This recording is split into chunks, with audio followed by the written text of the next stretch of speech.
Hey, it's Shane here, back with another music update here for you. A lot to show you as usual, and let's just get into it. I got a lot to show you. Thank you guys for continuing watching the views, the England pickups, and then I shot one afterwards. So, thank you. I know it's everyone's got other videos they want to watch and all that, and so I appreciate your time watching mine. I used to get like I'll just say real quick. I used to get like really worried about how many views I get. Like, oh, I got many views, and it's just like I don't care now. It's just like it's nice that people tune in, but I don't think I ever did this just for the views. I think I did this because I just wanted to do it. So let's get into it. I'm going to show these kind of in different orders. I'm going to show you this stuff I got from Jerk Dog Records first, and then I'm going to show you the stuff I got, all these things here from Jerk Dog Records. I will show first, and then I'll show you what I got from Tampa. I got a lot from Tampa too. So let's do it. I'm already feeling like I'm over 4 cassettes, and I did get a t-shirt. I'll show that as well. No books this time or anything like that.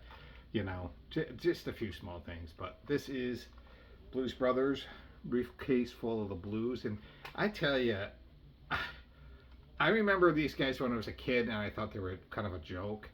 And as I was growing up a kid, I kind of thought they were a joke. But this is some really good fucking music. Bluesy party soul music that is actually a lot better, I think, than what it's given credit for. Because of the goofiness with Dan Aykroyd and John Belushi, and they don't have great vocals. There's a lot to be for the music head to be sort of, I guess, judgmental, but to me, or critical of, but to me, this is just fucking great party fucking music, and it works for me. This has got Soul Man on it. Soul Man. You can see this has had better days. Soul Man and what else has this got on it? Fucking I Don't Know is a great song on here. Flip Flop and Fly is great.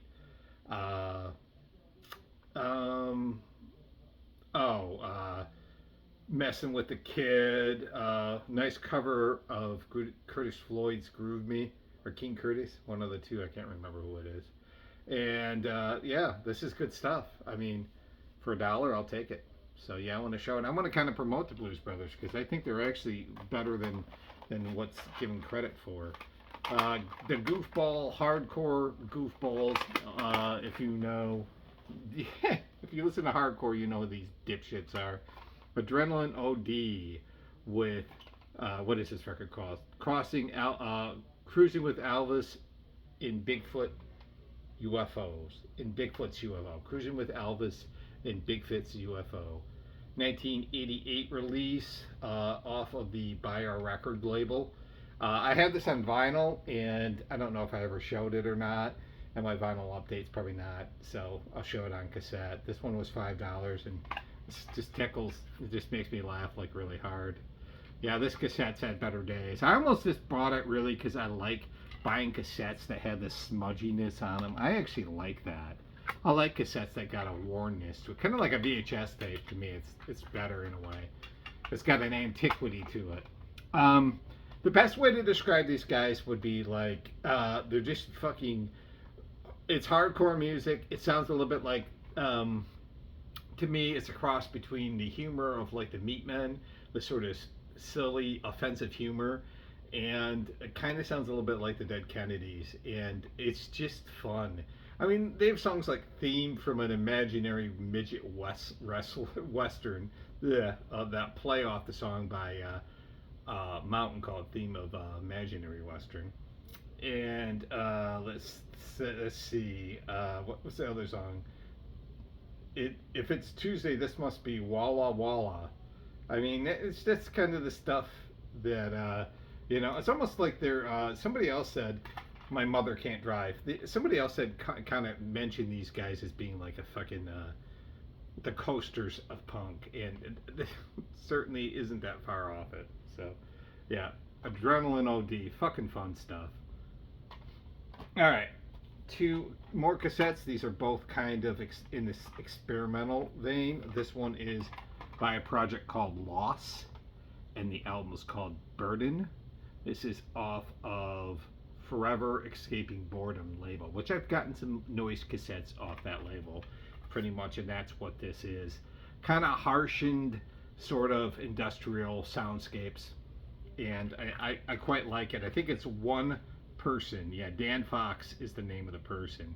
There's two songs on each side. Hope is a Crutch, side one, and side two's got, well, two songs. Randomly Generated Emotion 2 and Gilded Cage. Nobody likes me like I do. No, nobody hurts me like I do. So probably depressive sort of stuff. But yeah, from what I heard, this is a little harsher than I thought, but still in that sort of soundscape kind of thing, than more than just harsh dissonant noise, from what I can remember. Definitely industrial influenced, good stuff. And Desiccant. And this is kind of basically like sound collage stuff from a duo in California, Lisa and Jacob Durot, I think is their last name. This was recorded in 2022 off that Forever Escaping Boredom label. So, and I bought some stuff off that label. It's really good. So, kind of, but yeah, this has got, I think, collage of different sounds in this. I think it says so on here.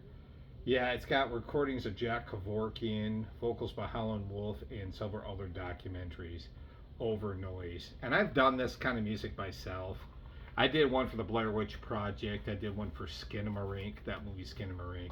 So I've done these, and I've just kind of left mine as demos. So I knew I wasn't the only one doing those things. So CDs, 4 of them. Wish You Were Here, Badfinger.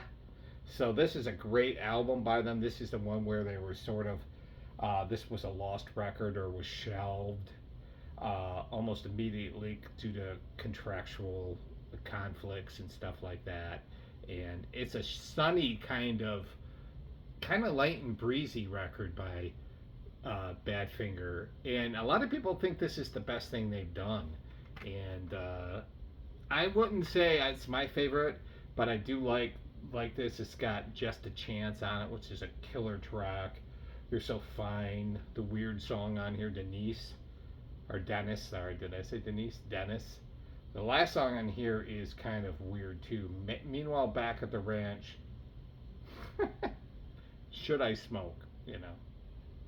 So strangeness towards the end of this album. 1974 this came out. So yeah, if it's a kind of a nice, at this point these guys just knew how to do really good craft, really good pop songs. It's still in the power pop kind of realm, I think, a little bit. So it's good stuff. Badfinger, Wish You Were Here. I love Badfinger. I mean, I used to really like him a lot. So Hot Space Queen. I've been looking for this one. I know a lot of people think, why? Because this is such a fucking killer record. This is really cool to me. 1982 release, or 81 release, featuring the big hit Under Pressure and the goofy but slinky Body Language. Yes. It's a dance album. You know, it's produced by Queen and Mac, of course, who also produced The Game, which is, you know, had another one, Bites of Dust and all that shit on there. And that's a pop album too, to an extent. And this is more like dance music than anything. There's a few songs on here that are like the first song, Staying Power, Dancer, Back Chat, Body Language, Action This Day. Those are all kind of like dance pop kind of stuff. But I love it. I think it sounds so interesting to me. And of course, this has got Under Pressure on it and Body Language, and the wonderful Put Out the Fire, which is kind of a rocker on this album. Put Out the Fire is my favorite song on here. Kind of an up-tempo rock song where you actually hear guitars, not drum machines. So the album now has a lot more of a positive kind of following than it had.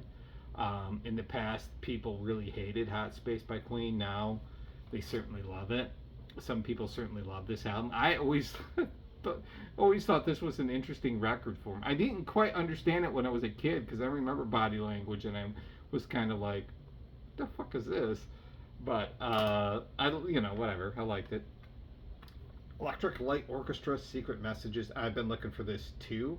This is part one of a 2 CD set that's supposed to have New World Record on it. That is not on here. So I got the one I wanted because I have New World Record on uh, vinyl. So Secret Messages is the follow up to their album Time. This came out in 1983. And at this point, admittedly, Jeff Lynne said he was tired. I needed a break. And certainly, like, I think his exhaustion kind of fell through on this album, and it's considered kind of one of their worst records. I always find it kind of interesting when an artist is burned out and they kind of make a record like Cat Stevens makes Is It So? That seems, or Bona Joe, what is that record? Joke a Bone, or whatever that record is. I can't even think of it.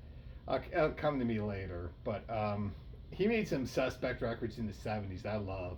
And there's something about when an artist is like sort of like kind of losing it and they still sort of like, I don't know, like there's something really cool about like the potential for um, I don't know. I like it when an artist is like at its wits end, sort of on a creative thing, but yet they persist to make the music, and something revelatory usually comes out of that. I've always been a fan of these kind of like fucking albums that are like kind of like, like, oh, I was just tired and just made this shit album, and then there's something in that album that's really interesting, and I would even say Hot Space by Queen would also be in that territory.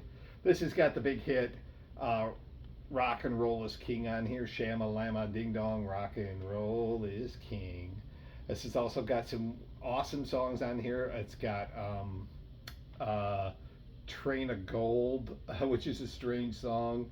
Secret Messages, Loser Gone Wild. Bluebird is a cool song on here. Four Little Diamonds. It's just I think it's kind of an interesting record. It's kind of uneven. It's a little proggy in parts. It's definitely it's very comparable to Moody Blues The Present that came out in 1983 too.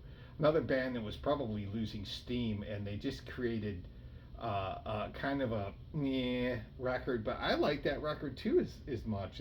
It's interesting. So ELO Secret Messages. I'm going on too much talking about these. I got a lot to show you. And last but not least, Urge Overkill's America Cruiser and Jesus Urge Superstar. It's a double CD with their first two albums. So Jesus Urge Superstar is their first album, and their second album is Americruiser, and this is on the Touch and Go label. This was $3. I was pretty happy to get this. I just picked up Saturation, which I think I showed you guys in the last pickup video. I'm on an Urge Overkill kick right now. Love this band. I think the Urge Superstar album's a little bit more distorted and noisier and messier. And Americruiser, from a production and even songwriting point of view, is kind of a step up. To me, I kind of like the dirginess of the first album, the Urge Superstar album, a little bit more. But America Cruiser is a cool album too. I mean, this old touch and go shit is awesome by Urge Overkill. And of course, my favorite record by him is Saturation, but I still like this quite a bit. So, man, this was only just a few years later. Saturation came out, and by most critics, their best album. All right, let me see. Do I want to show the CD box set next? I will show the CD box set next. This one I picked up. Everything I showed you so far I picked up on Saturday. And this one I picked up on Saturday too. And I was kind of like trying to be kind of particular with my money, but I got it anyways. This is Bonfire by AC/DC. It was $20. You can see the $20 on there. I like to keep stuff like this on there.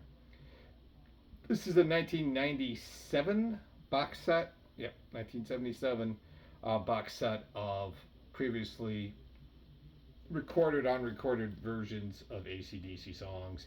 A lot of people have a real problem with this box set and want more deeper tracks. There are some deep tracks on here, but I think people wanted like rarities and all that shit. And that's not what's on here. And I'm gonna pull this out just to show you. This is a really cool thing. This is a really nice box set that's got quite a few things working for it.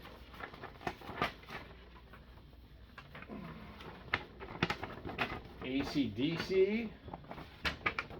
There's the poster right here, up and down, because I can't show it in this frame. And the back right here.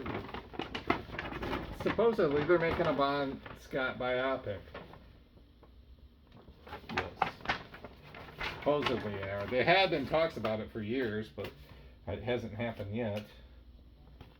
Booklet. This is a real cool booklet, guys. I'll show you a lot of, and I'll show you the back of that too. But this is pretty sweet. Kind of looks like, remember Ozzy and Randy Rhoads there? Yeah. Photos. There's obviously Ang. Brian! I can't even do that right, my bad. More Angus spewing. Yeah, lots of Angus here. Can we get pictures of the other guys? We got a Bon Scott photo in here, more Angus. Yeah. See if I can find you a Bon Scott photo. There's Malcolm. And there's a picture of the band with Brian Johnson. So, can't find a Bon Scott photo, guys. I'm sorry. You saw him on the big picture. This has a sticker here, Bonfire, and another AC/DC sticker. So, pretty much everything that was in this box set stayed in this box set, which is kind of cool. Key plus beer bottle opener with AC/DC on it.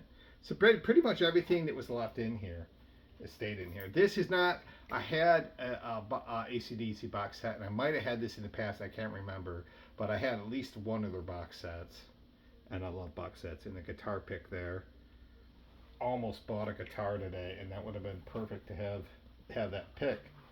And it's a 4 CD set, Volts. Yeah, this is just supposed to be like more of their unreleased material and our unreleased versions of songs, like Ride On is on here, and If She's Got Balls, it's Sin City. Like I said, this is fucking killer. Now, I'm pretty happy to have this. And Back in Black, which I don't understand. Bonfire makes me think of Bon Scott, so why the fuck are they putting a Brian Johnson thing on here? This whole thing is a hot mess.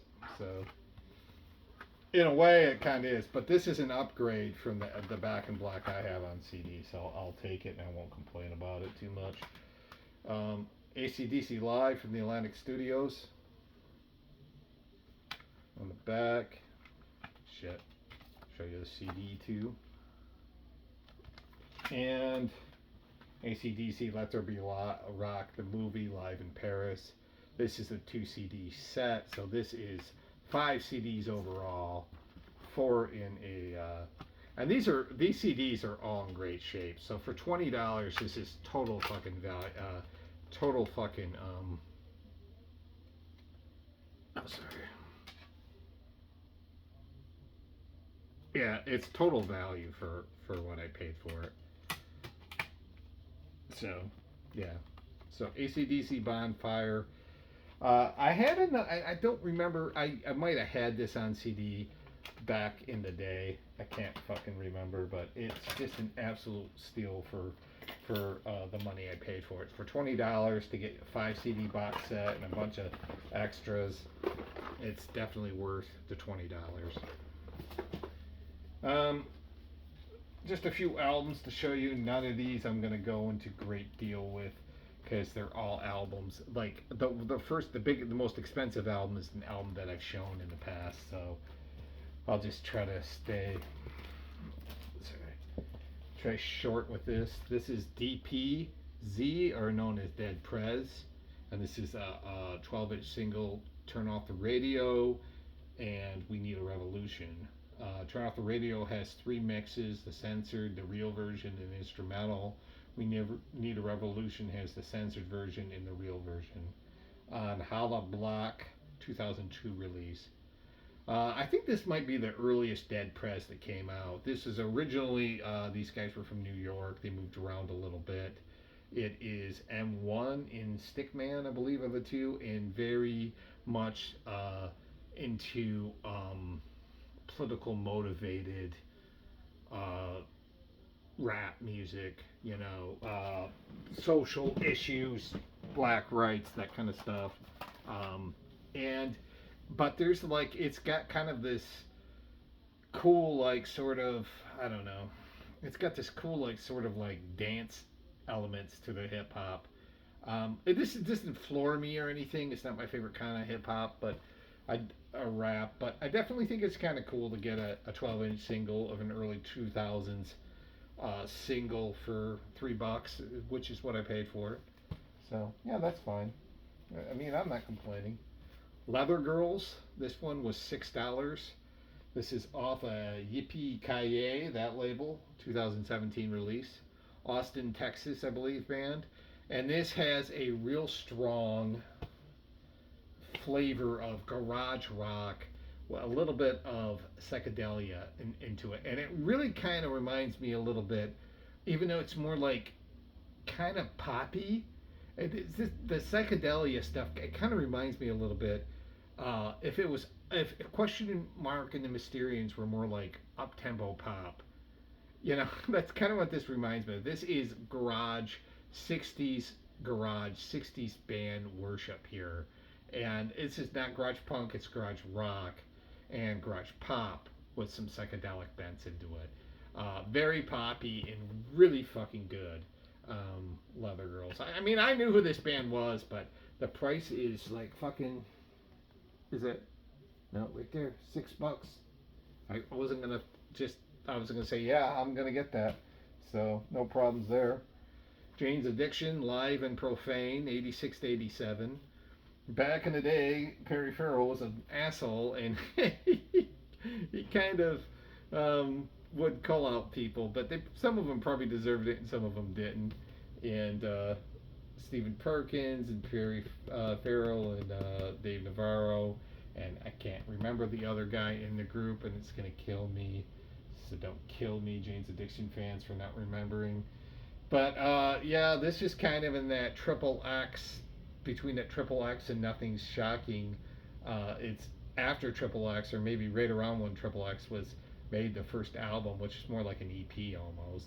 And then the second album, Nothing's Shocking, which is great. So it's in that era. Yeah, 86, 87. And at the time in 86, I believe it was 86 or 85, there were two bands on the rise in LA, and they were kind of different sounding bands, but they were trying to become the next big thing. And the two bands that were kind of, I think, were competing for that at that time, besides Poison, and I'm not even really going to count Poison, but it was Guns N' Roses, and then the other one was Jane's Addiction. So here you go. Jane's Addiction for you. Yeah, I love this band. Fucking, I don't own anything by them on vinyl, so this will be a start for me. I have a lot of their stuff on CD and compact disc, but this one was $16. Jane's Addiction. Fuck yeah. And the last record I'll show you from Jerk Dog, and it is The Gits, Frenching the Bully. Now, I just showed this on my punk rock pickup from all ages, all the stuff I got from there. I just showed this on that a few weeks ago, so I'm not going to bother you with it. I have the CD it's in stretching distance, so right here. So now I have the CD and the vinyl. It's just that he said, so this is what I did. I said, hey, can you see if this is available on vinyl? And so he ordered it. And I asked him if it's available. In ordering it are two different things, but he ordered it nonetheless, which is fine. And I got it. It's $26. This was a touch and go reissue. It came out, I think it just came out a few years ago. But the album came out in 1992, and it's the Gits' first album. Seattle punk band. Great vocals by Mia Zapata. Rest in peace, Mia. I think I went over their sound more in that last review. It's just great punk rock. So the Gits, Frenching the Bully. And that's it for my haul from Jerk Dog Records that I got over the weekend. And I do want to show you real quick, I did get a shirt too. And I got this a few weekends ago, but I didn't show it in the last video, so I'll show it here. And I'm going to show videos and books and stuff like that, t-shirts and books. It's the Cramps, huh? Good music for bad people, which is, I believe, is a greatest hits compilation of theirs. Kind of cool to have that on. Have that t-shirt. I have, I think I showed that Rancid one in the last video, in my British Pickups video. The one with From All Ages, I think I showed that.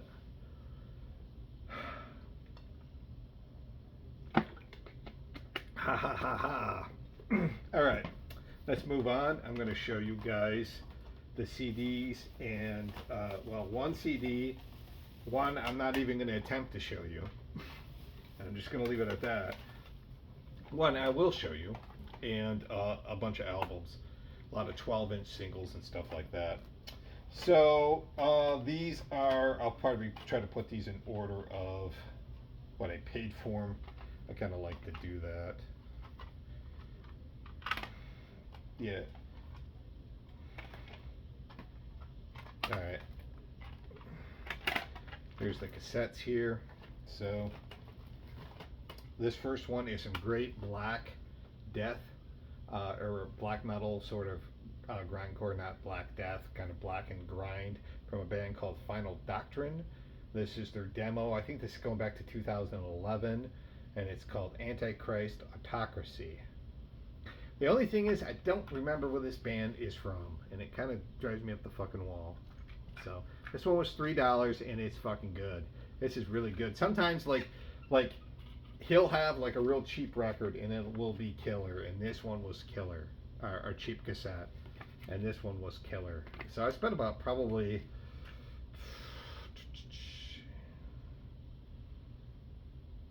about 20 some bucks on cassettes, which I usually buy about 4 or 5 cassettes. They're about $20 in total, so it's not breaking my bank or anything.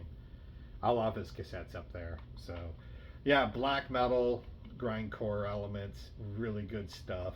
So Final Doctrine is the name of that.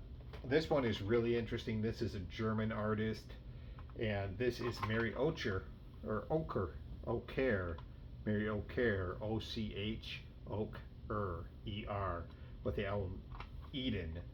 So this is off of Related Records, and she is a female artist that's been around for quite some time. This came out, oh, it doesn't say. I want to say this came out in 2014, maybe, that era. I think it did, 2014, 2013. And this is actually quite good neo-folk, I guess. It's pretty experimental, minimalist. Some of it kind of reminds me of like Nico. And I was listening to it, and I thought maybe, no, it sounds kind of like Kate Bush. But no, it really actually, some of it sounds like Nico quite a bit. Kind of an art rock thing going on there. And some of it's folky, and some of it does sound a little bit like Kate Bush. I mean, all the eccentric women artists are here. The check mark is filled up here. But Mary Ocher or whatever her name is, she's got kind of something distinctly different about her, and it's just something in her presentation that is good.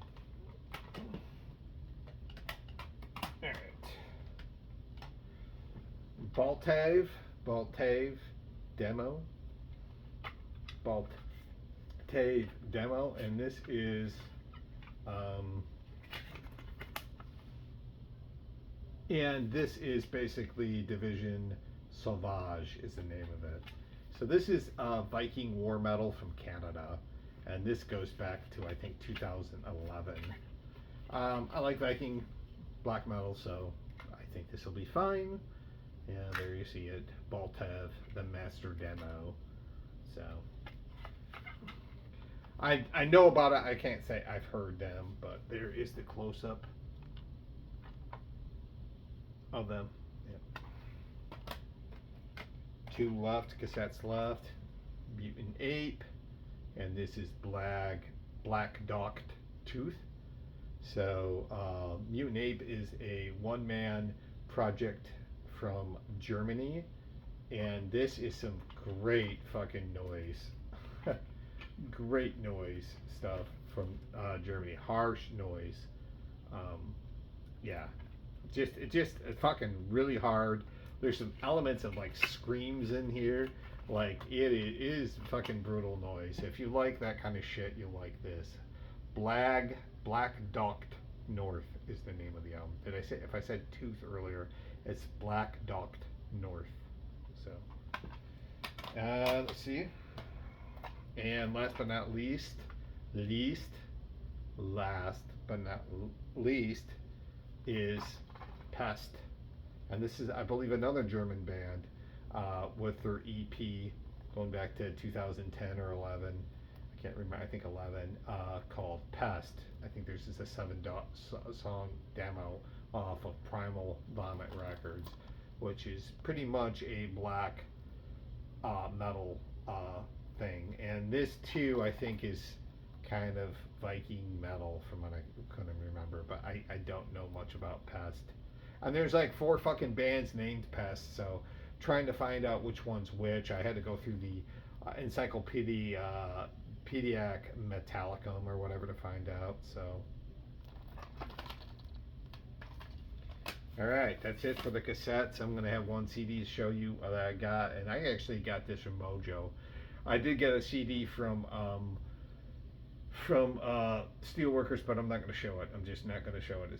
It's not worth any of that. So I'm just going to leave it at that. But this is Whiskey Town and Faithless Street. So this is Ryan Adams' band after he was in a punk band, hardcore band in high school. Got on the sort of fucking Graham Parsons fucking obsession and formed a country band, country rock band, or whatever you want to call it. And you hear the Graham Parson influence on this. It's really good 90s country rock shit. I like this kind of music. I like I'm not a big fan of like Wilco, but I liked Uncle Tupelo, Sun Volt, Jayhawks, whatever those bands were, I liked them. And so yeah, this to me is like this was like a no brainer. What was that? What's the name of that one band? I was trying to figure that name. Golden Smog, like those guys too. So yeah, Ryan Adams' voice is earnest, and that's it. So very cool. All right, let's get into the albums, and then we're gonna be done. I mean, actually, this is going fabulously short for a change for me. Whew. Should have bought those albums over. It would have made sense, but sometimes I don't make sense. So, the first 10 or 11 I'm going to show you are all dollar records, but I normally would not show dollar records, but the value of the dollar records in here is fucking amazing, and so it's definitely pretty fucking great. The first one is Kathy Barnes with Fun and Games and Love at First Touch and Fun and Games off the Republic Disco label. Soul Disco from the late 70s. There's Kathy Barnes right there. Kathy Barnes went on to have a career in country music, singing and writing in country music. I don't think it was obviously that big, but big enough, I guess, for a little while maybe. But she started out in disco soul music. I gotta say, I can be honest, like I think her voice is kind of like fucking forgettable in a way, but I love these 12-inch singles for disco, so I'm not complaining at all. You know, I'm pretty happy with those. Paul Jabbar and Friends. This is actually kind of interesting. This is featuring the Weather Girls, Leota Holloway, and a very young Whitney Houston. And Whitney Houston sings a song on here called Eternal Love. And it is kind of more like a soul song. And this is 1983, by the way. And the Weather Girls sing It's Raining Men on here. Leota Holloway, is that her name? Galloway, not Holloway. Leata Galloway has another great song on here. So yeah, Paul Jabara was a songwriter of choice, and he I think wrote, was it Last Dance by not Paul McCartney, by Donna Summer, and what else did he write? Did he write Enough Is Enough? I think he did that Donna and Barbara Streisand song. He wrote a few, I want to say, big hits for Donna Summer, and now he is providing tutelage for Whitney Houston, which is kind of cool. This is Soul and Disco from 1983. I mean, it was $1. Here is an artist that kind of has an abstract kind of feel to her. Definitely in that sort of Lena Lovitch, Nina Hagen kind of world, but a little bit more dancey, and that is Danielle Dax. And the song is called Whistling for His Love. So this has a 7-inch remix, a vocal dub, 12-inch remix, and a bonus beat club. So, yes. It's cool. It's like I said, it's dance pop music, new wave, but it's got a little bit of a like a Lana Lovitch kind of thing, a little not post punk or not thing, but just a little harshness to it, I guess. This is Howard Jones, Pearl in the Shell. If you, like I said, I just showed some of his. I showed a few of his 12 inches singles in my England update. So I'm not going to bore you with this. Pearl in the Shell is a cool song. It also has Law of the Jungle and the awesome song Total Conditioning. All songs from his first album, Humans Lib, I should say. I fucking love fucking Howard Jones. I love Howard Jones. So yeah, anytime I find this, and this is a UK import too, I could tell. It says UK on here, so I'm not giving too much away. This is great. Great English dance pop stuff here. This is Succession, and the song is Promise, the dance beat mix, and then there's a dub mix, and then there's a song on here called Havoc. This is great stuff. It kind of reminds me a little bit of like Buck Owens, really dance pop-ish kind of stuff with some synths in it. It's really quite good. I say really a lot still. 1987. It's more on the dancey, poppier side, you know. It's not like, you know, but it's good. KTP, guys, with Certain Things Are Likely. This has the garage version, the garage dub version, the original mix, and the instrumental, 1986. KTP also goes by Kissing the Pink, and this is a British band merging dance music with this sort of synth pop stuff. I guess not that far away from what Succession is doing, but KTP had kind of more of almost like their earlier stuff, almost more like New Romantic too, maybe to an extent. But as they got along in their later years, it just became more dance pop synth stuff. I love the song Certain Things Are Likely. It's a good track. So, yeah, KTP, Kissing the Pink. This is Talvin Singh with Veerkam the Vampire. Yeah, Vikram the Vampire, sorry. This is a 1990 release off of, 99 release off of Island Records. Yeah, this is fucking excellent. This is fucking excellent. So this is really cool. No shame in this game, man. This is really cool to have on vinyl. It's kind of like dance music. It's got like a roll dance thing with some. I think he's English, Talvin Singh, but it's got like Middle Eastern kind of beats into it, and it's dance house music maybe. So. Not really my thing, but I like to buy these house electronic singles from the late 90s, early 2000s, because they're usually cheap. And here's another one. This is Keith Schwartz in Ghost Track. So this one I like quite a bit too. In that house sort of thing, not quite as sophisticated as the Talvin Singh one, but this is cool too. He started off, I think, doing more kind of straight up house electronic music, and got a little bit more harsh as he went along, and added some elements of industrial. And I think that's what this track is, Ghost Track, is, by Tief Schwartz. What kind of a name is that? Tief Schwartz. Tief, Tief Schwartz. Yeah, that's the guy's name. So, pretty cool stuff. Tief Schwartz with Ghost Track. I like the single. It's cool. Like I said, when these are $1 a piece, this is the Hamilton Face Band. And Ain't Got No Time. This was actually a fucking. Not only is it a promo, it was a record store, a radio. Said not record store, radio station record. WVUM had this imprinted on the back. If you see the Bell label there, that's why I got this for $1. Look at these guys. You think they smoked weed? So this is a nice mix of southern rock, jazz fusion. There's definitely fusion in it. Funk, soul, kind of gospel-y, psychedelic. I mean, you just name a genre, and they kind of just tap on all of it.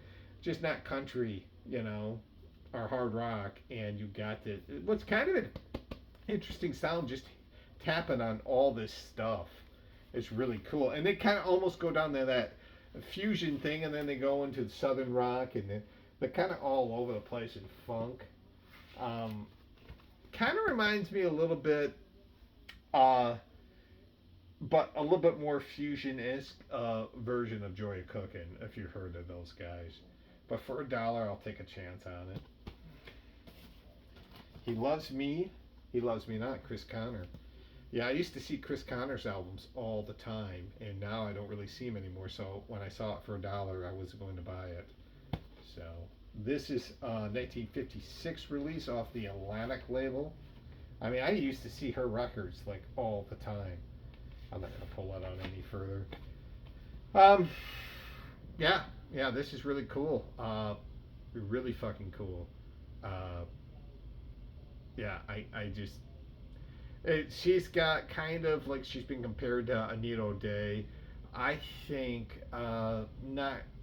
She's way more sultry and smooth, and not as playful or as Anita O'Day is. Anita O'Day's got this like playful voice and has a little bit more range, I think. But if you want some smothering, sort of sensual, smooth jazz, Chris Connor is definitely your woman, man. She definitely pulls this off in spades. Not my favorite jazz artist by any stretch of the imagination, but always a consistently solid listen for Chris Connor. And so I thought that was a steal. Let's see. Bill Burnett. This is really good. 1980 release called Billy Burnett. So Bill Burnett, Billy Burnett, son of Dorsey Burnett, rock and roll legend. I think his uncle then might have been Johnny Burnett. Anyways, this is in that sort of vein of, God, it's like he became a country artist, but this is definitely rock and roll. And it definitely has a 50s sort of roots rock, has a 50s rock and roll feel to it, but it's kind of early 80s. It's very weird. It's not new wave or anything. It's like rock and roll. It's roots rock with kind of an early 80s sensibility to it. So it's a little bit more up tempo, and I wouldn't call it new wave or power pop-ish, but definitely early 80s sounding, kind of retro 50s rock and roll. The guitars sound really good on this. This is an excellent record by Billy Burnett. And this was a promo copy for the CBS label. So I'm not going to pull it out. I don't have time to pull all these out. This is maybe the next two are probably the steals I got out of the dollar records. This one is Peter Hamill, and this is Sitting Targets 1981 release of is this off the PVC label? I believe it is. I kind of this kind of reminded me a little bit just of like the front with the blue color on it. It kind of reminded me of Robert Fripp's Exposure, which also came out in 1981, and there is some similarities to it, for sure. There's the PVC label. Peter Hamill was the lead singer of the band Vandergraaf Generator, and he went on to have a solo career. And Vandergraaf Generator is one of those legendary sort of obscure but not obscure fucking progressive rock bands from the 70s. And he kind of went down the same rabbit hole as like Fish did when he left Marillion, and Peter Gabriel. He went down kind of an art rock thing, and that is what this is, more on the art rock thing. Definitely, it definitely reminds me of Peter Gabriel's solo stuff, and it also reminds me of Robert Fripp solo stuff, and even Bill Laswell and Fred Frith's solo stuff from the early 80s. It's got kind of an art rock thing, a new wave. It's really fucking good.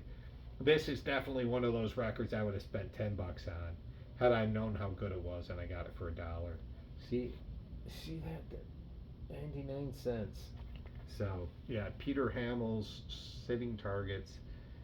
First, I can't even say that name. And the other one I got for $1 was Paul Warren and Explorer. It's the name of the band, and one of the kids is the name of the album off the RSO label, and that label's tricky label, because that label usually is a disco label, and if you hate disco music, which I don't, but if you do, then disco is definitely then it's definitely going to annoy the fuck out of you. But I actually kind of like I definitely kind of like this album though, because it's through and through kind of new wave meets power pop, like more so on the power pop side of things. The songs don't really stick out to you. It's more like the whole album works than particular songs. But it's just a nice collection of like sort of guitar driven, not heavy guitar, but more like rhythmic, melodic, guitar driven power pop. And the songs don't really stand out, so that could be a like, and maybe they do to other people, but it's more like it's just some really solid power pop. And of course, when you see a Skinny Tie, you see those, and even on the back, you kind of know you're getting new wave power pop here. So, Paul Warren played guitar with Rod Stewart at one point. I think years later, he played guitar with Rod Stewart, and he played guitar with somebody else, and now it's killing me, I can't remember it. But yeah, he played guitar for Rod Stewart for a while. So, somebody else know who Paul Warren played with? I can't remember off the top of my head, but $3 record for this one. This is a steal. Father and Sons by Muddy Waters. So this I just saw in my local record store, and he was charging it $20. I got mine for $3 fucking dollars. Can you see that? $2.99. I swear it's $2.99. Off the Chess labels, 1968 or 69 release. I think 68 or 69. And the follow-up to Electric Mud, which is hated by some critics, but that album and this album, where they were definitely trying to get young people into Muddy Waters, and Chess was trying to play that game of, hey, you know what would be cool is if you were getting with the kids. And this is sadly my first Muddy Waters album. I haven't bought anything by him because his fucking shit's usually either really expensive or fucking hard to find. But I love this record. It's got kind of an interesting sound to it. It's got Donald Duck Dunn, Buddy Miles plays on here, Sam Lay, Paul Butterfield, and Mike Bloomfield guitars everywhere on this fucking album. It's got kind of a psychedelic edge to it, and still really kind of comfy in a way, where the blues and stuff with all the guitar power on this, it feels really at home, if you know what I mean. It just is an easy sounding record. Everything sounds good together. It's got a nice blend of guitar work and uh, it's kind of, I don't want to say mellow, but you know, I don't want to say mellow, but songs like Blow Wind Blow, Long Distance Call, a few of his classics on here, Honey Bee, 40 Days and 40 Nights is great, and then he does a real long version of Got My Mojo Working, which is awesome, parts 1 and 2. Muddy Waters is probably my favorite blues singer, blues performer. I mean, it was always him or Lead Belly, and then of course I like all the classics that Lightning Hopkins, Sonny Boy Williamson, Son House, all the classic ones, Howlin' Wolf, all the ones everyone likes. I like them too. Buddy Guy, like Albert Collins. I'm gonna stop there, but Mark Farner band with No Frills. So I think this is maybe the second album by Mark Farner, produced by Jimmy Iovine. That's right, Jimmy Iovine, who produced a lot of bands in the 80s, including, I believe, Pat Benatar, Tom Petty was one for sure. He kind of went down pop territory later on. I think he was doing shit with Mariah Carey, but in the 70s, he was trying to save Mark Farner from making a huge mistake, which was this fucking album. Um, it's better. Mark Farner works better with the fucking band behind him, the guys Don and Mel from Grand Funk, than he does with just some studio musicians. It still rocks out at times. It's still really fucking heavy, but it's not. I don't know. Yeah. I don't know. I feel like I don't know. I don't want to be a dick about it or anything, but this has got some awful fucking versions. First of all, it's got um, Just One Look. That Just One Look is all it took. That 60s song, which I fucking hate. And When a Man Loves a Woman, which I fucking hate that song. I hate Percy Sledge version, and Percy Sledge is a fine vocalist. And I've heard some other Percy Sledge songs that I like, but I fucking hate that song. I always hated that song. I fucking hate that song. And that song's like Imagine by John Lennon. I just hear it and red comes out of me, man. I fucking hate it. Yes, I hate John Lennon's Imagine. Yes, I hate that song. But this is, besides those two fucking lamos on here, this has got some rockin' shit on here. He Sent Me to You is kind of a gospel-y thing. And because Mark Farner was a Christian at one point, and If It Took All Day is another good rocker on here. That's probably the best track on here. Hard rock, it goes well. When it goes well, it's good. When he tries to do shit like Percy Sledge and oh, fuck me, man. I'm a Grand Funk completist. That's why I got this for $4. I knew I was getting myself in trouble, and this is definitely the worst fucking thing I bought. But I knew I was getting myself in trouble because it was Grand fucking or Mark Farner band, which some of his stuff I've heard, so I knew it was kind of hit or miss, more miss than hit. But Buck and his Buckaroos in Japan. So East meets West in this frolicking adventure on the Capitol label. I'm a Buck Owens fucking nut, and when I saw this, he had another Buck Owens record which I should have picked up too. I'm like, anytime I see Buck Owens, I pick him up. Just great country music. This is kind of eerie because it is him playing in Japan, but Buck's charm and the Buckaroos, especially Don Rich, this shit is gold. Comedic gold, music gold.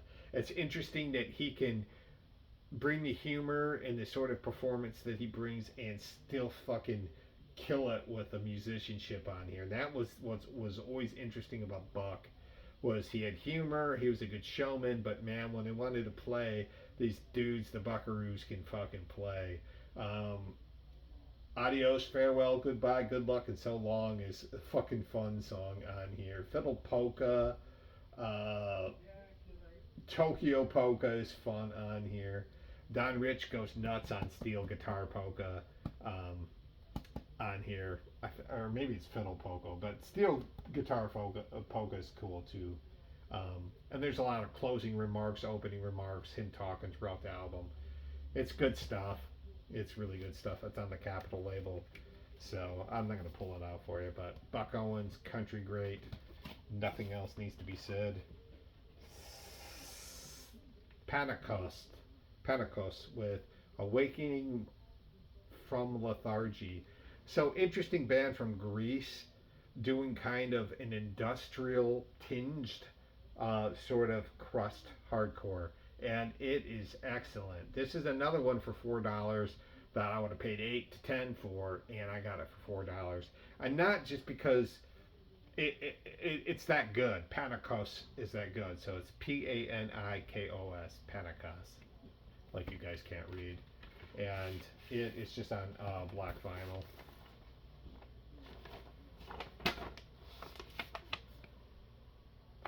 So yeah, long stand. I think these guys have been around for a while, doing kind of like a hardcore crust, but adding the elements in industrial actually help this record, and it helps make it stand out a little bit.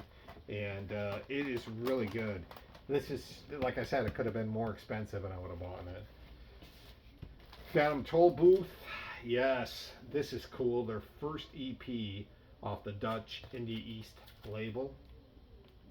Homestead Records, Dutch Indie East, which anything on this label I pick up. Phantom Toll Booth. I want to say I thought these guys were fucking Australian, but I don't know if they are or not. I keep thinking they're from New York. Somebody want to clarify where this band's from?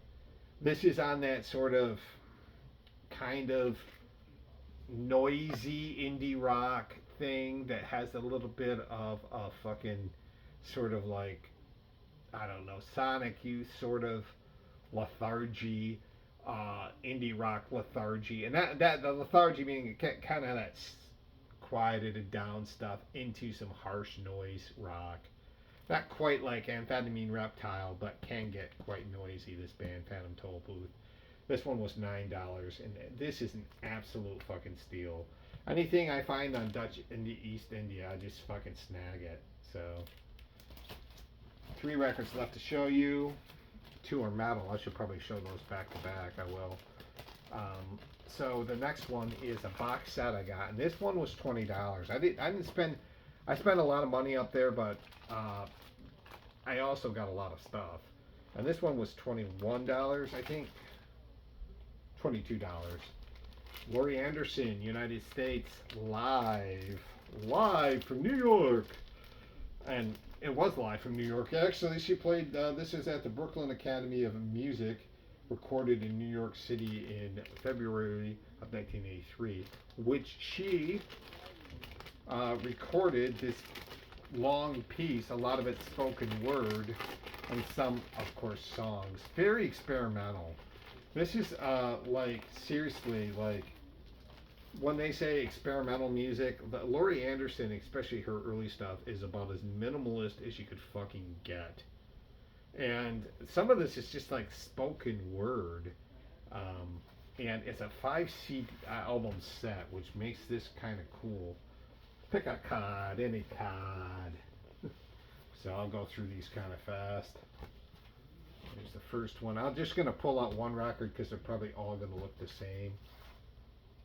Part 1, green, and I'm not going to pull all these out, but there's album number 1. Yeah, this is pretty much a steal for $22 because I've seen this thing go for a lot more than that, you know, especially back in the day. And yeah, $5 album box set for $22 for anything is probably a good deal value. And I'm a fan of Laurie Anderson. Of course, I like maybe her first 2 albums the best, especially Big Science, the first album. And of course, the first song I heard by her was probably the one most people heard by her, Old Superman, which is on here. But this has got like a ton of good stuff on here. A lot of spoken word excerpts. Definitely experimental. Kind of a performance art piece too. But if you're into like experimental stuff, you know who Laurie Anderson is, and she kind of merged that with like an art rock with new wave, and she definitely was new wave too. And I always thought she was really interesting um, stuff, and she's still I think making the records, making the rounds. So look at that. See that? $22 for that. That's pretty fucking cool. You know, to get this for $22. As soon as I saw it, I was like, man, this is kind of a cool package. And he goes, yeah. The owner of the store is like, yeah, it's really cool. And I said, I'll take it. Fuck yeah, man. Five album box set of Laurie Anderson. Yeah. I don't think I have anything by her on vinyl, just on CD. We're almost done, guys. Jersey's own Blood Feast with Face Fate. So this is going back to 1990, 89 or 90. That was reissued on HR Records, and it is some great Slayer-esque fucking, sort of violent, angry fucking thrash metal. Really good stuff. Almost into possessed territories with the vocals. Like the guy's vocals are fucking crazy unhinged. Um, like it's like taken part of Jeff Becerra's vocals, but kind of even more cartoonish in a way, and squealy a little bit, but with Slayer guitars, and you have pretty much Blood Feast. Very cool EP. Like I said, this is one of their early releases. If not first released, EP release, just whatever, really early for Face Fate, or for Blood Feast, for the band Blood Feast. So pretty cool to have. I guess this is colored vinyl, purple vinyl. I haven't opened it yet. So if you're into that metal, thrash metal from the 80s, this is the kind of stuff. This is the kind of stuff you find at fucking steelworkers. Obscure metal. I mean, that's just kind of the shit you find there. And Ghost Breaker with Sacrifice. So this is $24, and this came out I think in 2016. This is I think this is a Swedish band, and it's really good, kind of traditional metal. So it has kind of like a sort of accept kind of thing going on for it, and but tries to be more like overtly satanic and evil sounding. And it's not exactly like Accept, but like it Accept and maybe like even Thor for some cheese, and Manowar maybe a little bit. But they're trying to be is like, I don't know, they're trying to be like really fucking like evil, but they're kind of cheesy in a way.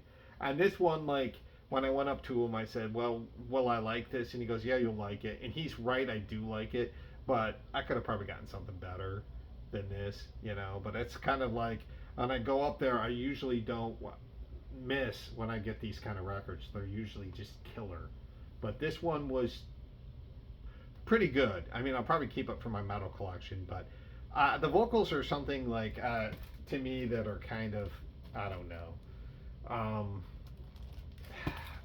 The band's called Gravebreaker, for God's sakes. Look at that cover. I mean, it's cheesy. I should have fucking known that this was gonna be cheesy. And I'm looking at the songs on here: "Kill and Kill Again," "Pray for Death," "Messenger of Death," "Gates of Hell," "Sacrifice," "Violent City." I should have known that this was going to be fucking some cheesy metal, but I like Venom and they're cheesy. And that's it. That's all I have. And that's all I'm going to have for a little while, anyways. But I'd like to try to shoot another video with the DVD pickups I got and Blu-rays. Well, one Blu-ray. But I might wait on that till I do my Barnes and Noble run here pretty soon, but we'll see. Anyways, that's it, guys. That's all I got, and I gotta stop buying music so much because I'm fucking so broke. I'm gonna go in this weekend and get some stuff in trade. from Doug's from Jerk Dog Records, and so that'll equal me up. You know, that's a good little record store if you're in Bradenton, Florida. You should stop by. It's in the garage of all places, but small, but fucking a lot of good stuff. Is I've come out of that with a lot of good stuff in the last few months, if not last few years. Like every weekend, I can go in there and get something pretty vital to my collection, which is kind of cool. But yeah, that's it for now. I appreciate you guys' time and watching this channel again, and I can't thank everybody enough for taking their time to do it, and for some of the people who have subscribed, because it's such. First of all, it seems like views are going down, that this kind of shit's dipping, like record updates and stuff like that. And mine's over an hour always, so no, I never help myself, but I am not going to change it now. Every time I try to be like, I'm going to get it under an hour, it's always over an hour anyways. Whatever. Whatever, as my friend Ken used to say. So, yep, I'll talk to you guys. I'll probably do an update. Whew. I don't know if I'm going to do one in July. If I do, it's probably just going to be DVDs. But I will have a killer monster update sometime in August, because I'm going back to Michigan. And I'm going to buy a lot of records there. So that'll be like maybe a two-parter for sure. We'll see. So yeah, just check out. Maybe I'll do a DVD, a VHS one, Blu-ray pickups, and I might, like I said, do another, depending on if I get enough music, do another record show. But that's it for me for today. I'll see you guys later. Bye.